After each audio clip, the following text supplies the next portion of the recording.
The band is probably one of the most misunderstood. I mean, we're probably one of the most misunderstood bands in the history of rock and roll. I mean, that sounds like a wrestling statement, but it's fairly accurate. Last year, everyone's favorite frontman, Billy Corgan of the Smashing Pumpkins, went on his buddy Joe Rogan's podcast and made that statement. And while I wasn't really convinced that the Smashing Pumpkins are that misunderstood, it did get me thinking, who are the most misunderstood bands from the 90s and 2000s? Sure, there are tons of misunderstood songs. Semi-Charmed Life is one of the catchiest rock songs of the 90s about a crippling meth addiction.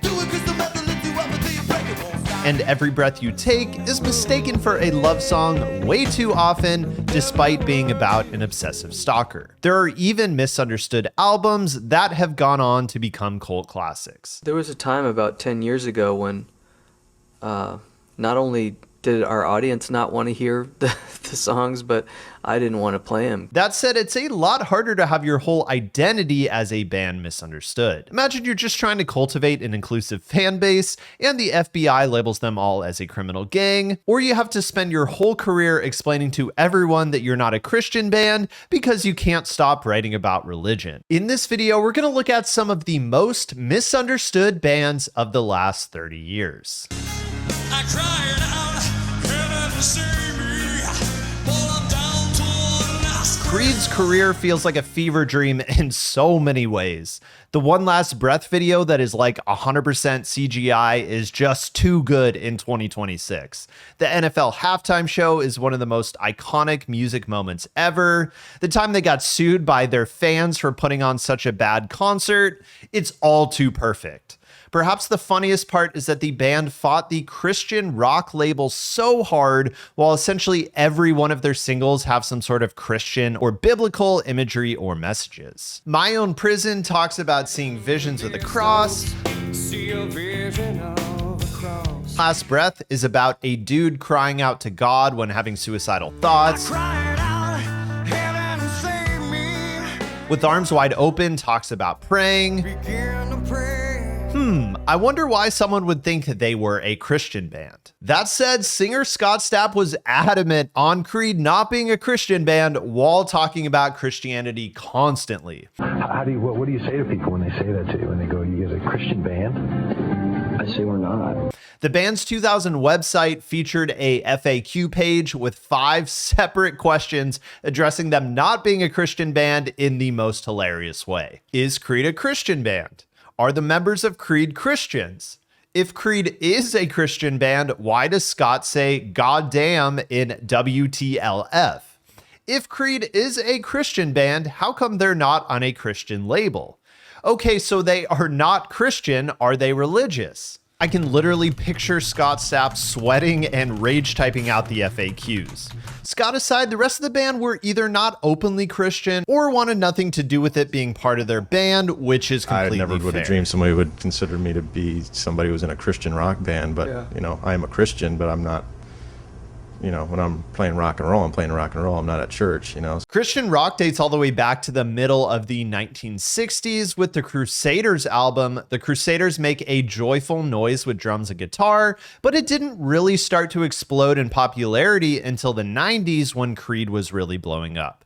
It also spanned about every style of rock. Alternative bands like Switchfoot, post-grunge bands like Skillet, pop-punk bands like Reliant K, and new metal bands like POD. Aside from a few bands that seemed to get a pass, people hated Christian rock. It not only felt like propaganda, it also goes against the ideals of rock music, which are largely associated with rebellion against social and political norms.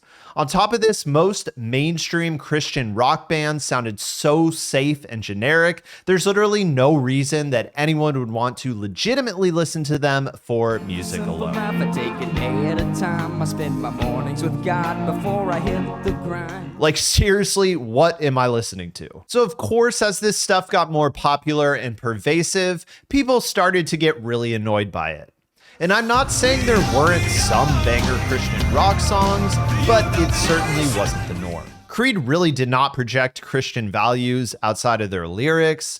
Scott was a drug addict and alcoholic throughout the height of their career. And we of course have the infamous Kid Rock sex tape incident, which is hilariously humiliating. The band crashed and burned pretty quickly after a 3-album run, despite their 3rd album setting the record for most consecutive weeks at #1 on Billboard at the time.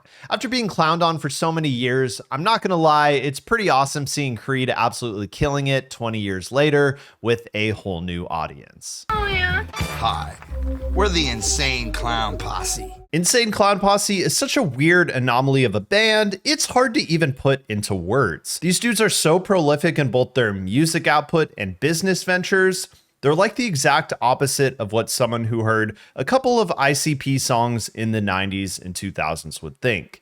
And before we continue, I can't lie, I think their music is pretty bad. It's equal parts cringy, goofy, and purposely offensive. Water, fire, air, and dirt.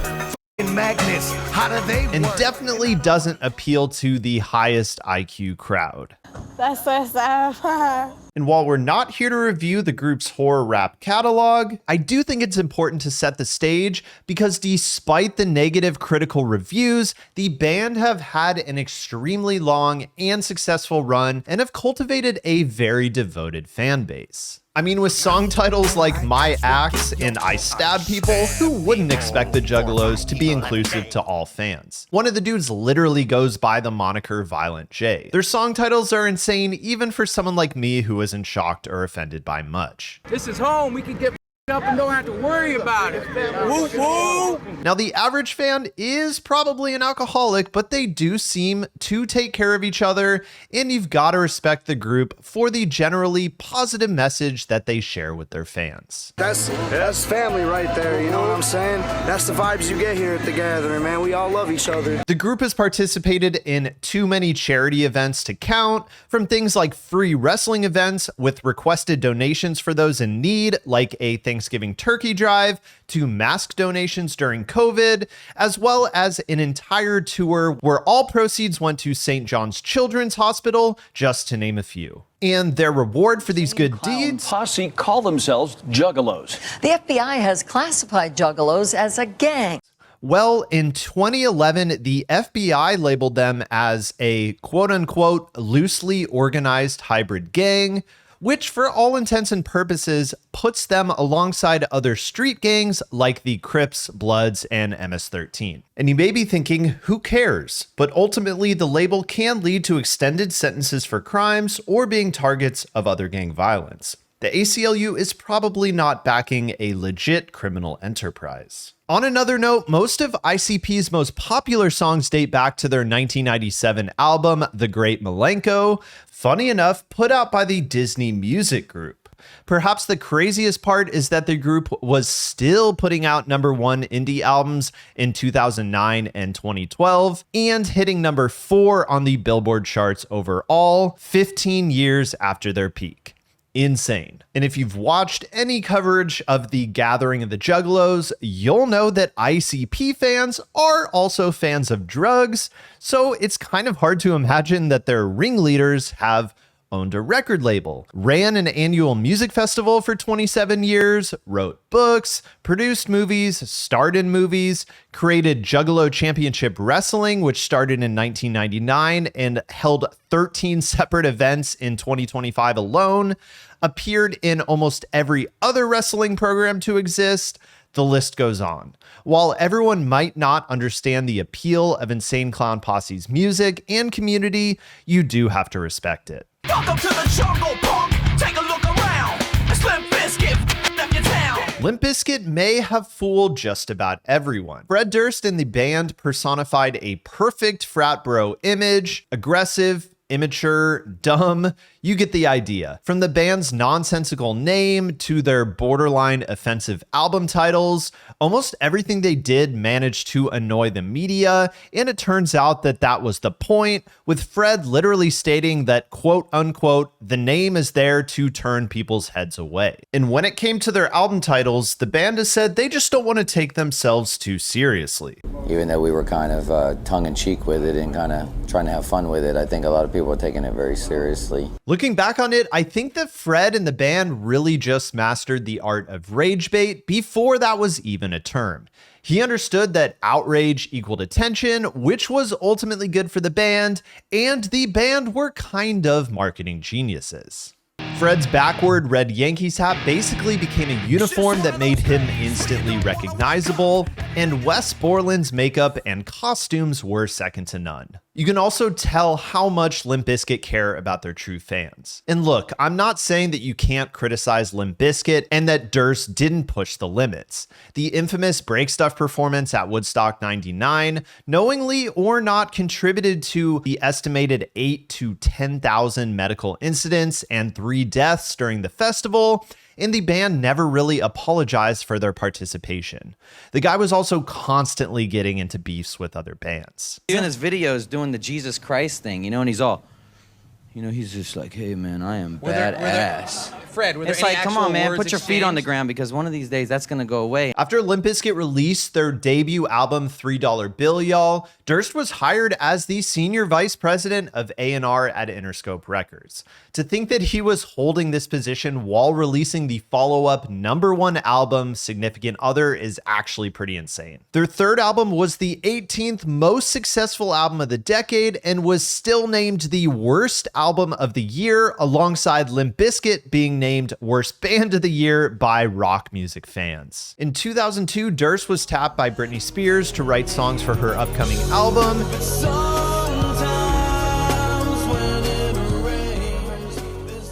And he went on to write and direct several big movies, further displaying his talents. And guitarist Wes Borland is legitimately a very talented musician and guitarist with a pretty prolific discography and some really weird and innovative guitar work that was essential to the band's success. It's clear Limp Bizkit weren't only the stereotype they were made out to be. Father's very worried about his son because he says he does exhibit some of the traits of emo. We think this is a very important report that every parent should see. ABC4's Reed Cowan, now with us, has a special report for parents about the so-called emo culture. When you hear about My Chemical Romance today, they are almost universally loved by fans of alternative rock, but this certainly wasn't always the case. Their biggest and arguably best album, The Black Parade, released in October 2006, and My Chemical Romance was briefly more popular than giants like Green Day, Coldplay, and Metallica. The album peaked at #2 on Billboard. It was a big record. And not that Grammy Awards are the be-all, end-all of recognition, but the band was only nominated for a single award during their career, and it wasn't even for their music, but for their packaging, and they still didn't win. Green Day won Best Rock Album literally the year before The Black Parade was released for a very similar effort, a concept album and rock opera, while The Black Parade didn't even make Rolling Stone's top 50 albums of the year. And while it was only the 77th best-selling album at the end of the year, in 2025, it is now the second most streamed album from 2006. I think that the band's image and emo fatigue in general played a massive role in the band not becoming more respected before eventually breaking up. Emo music and aesthetics nearly achieved mainstream status, and it's inevitable that when something is popular enough, it will be hated. We've seen it over and over again with butt rock bands like Nickelback and stomp clap hey bands like the Lumineers. Even one of the pioneers of second wave emo, the Get Up Kids, went on to apologize for what they helped to create, talking about crowds of kids in eyeliner and endless shitty bands. One of the problems with emo was that it was so in your face because the music was integrated with fashion culture. Emo fashion was pretty over the top, and emo lyrics were incredibly angsty.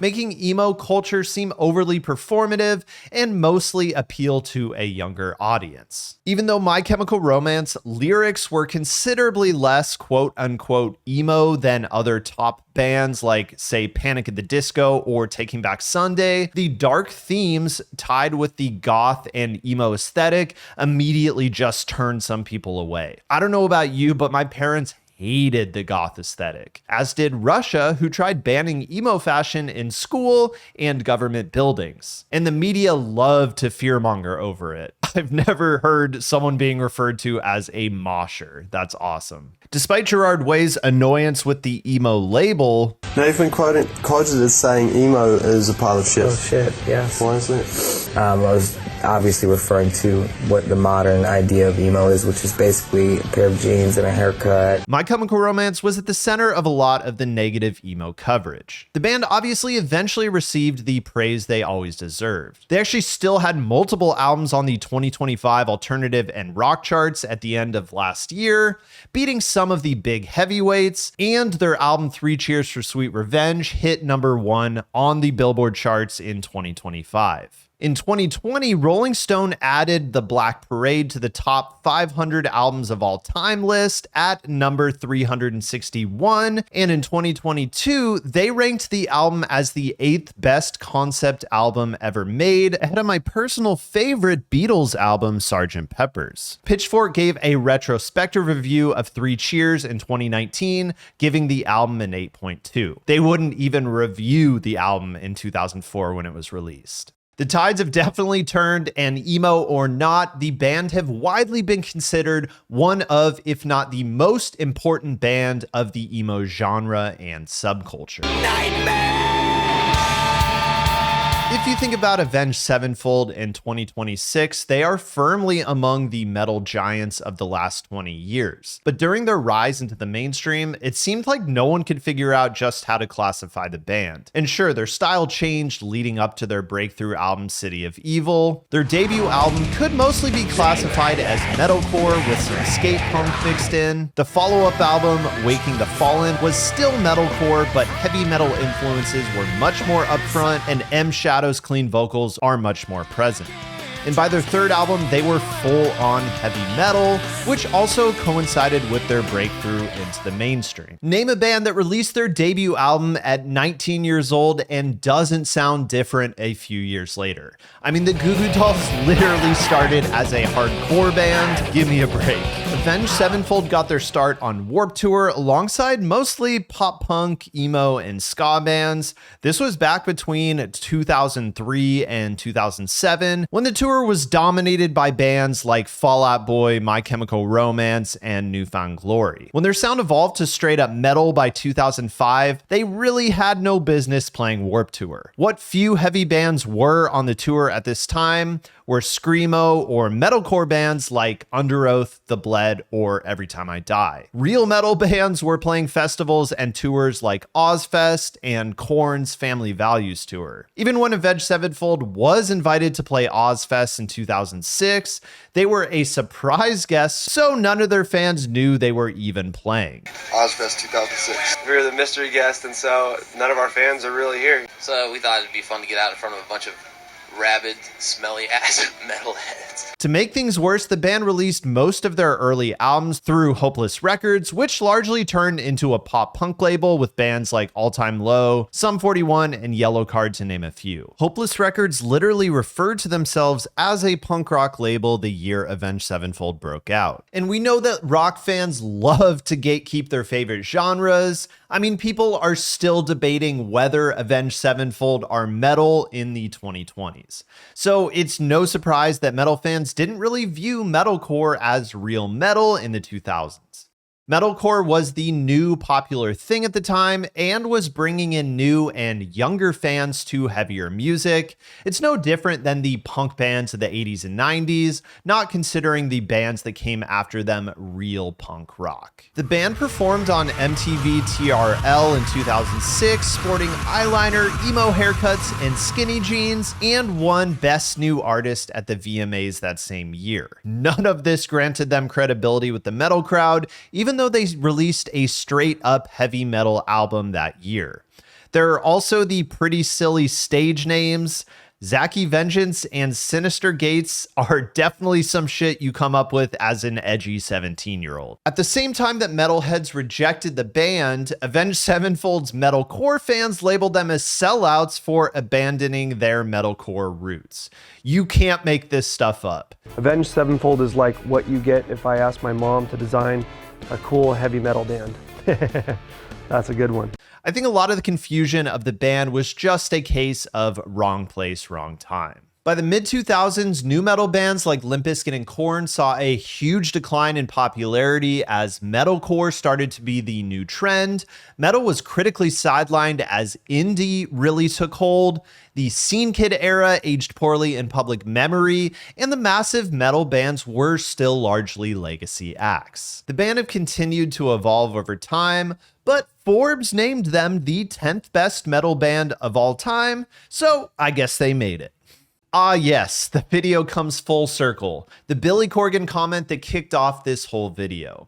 I really thought for quite a while about whether the Smashing Pumpkins were misunderstood, and while I can understand where he's coming from, I don't think I'm fully on board. To his point, the band were generally lumped in with grunge bands in the 90s, despite the fact that they were from Chicago and not the Seattle scene, and they do sound distinctly different from the big grunge bands.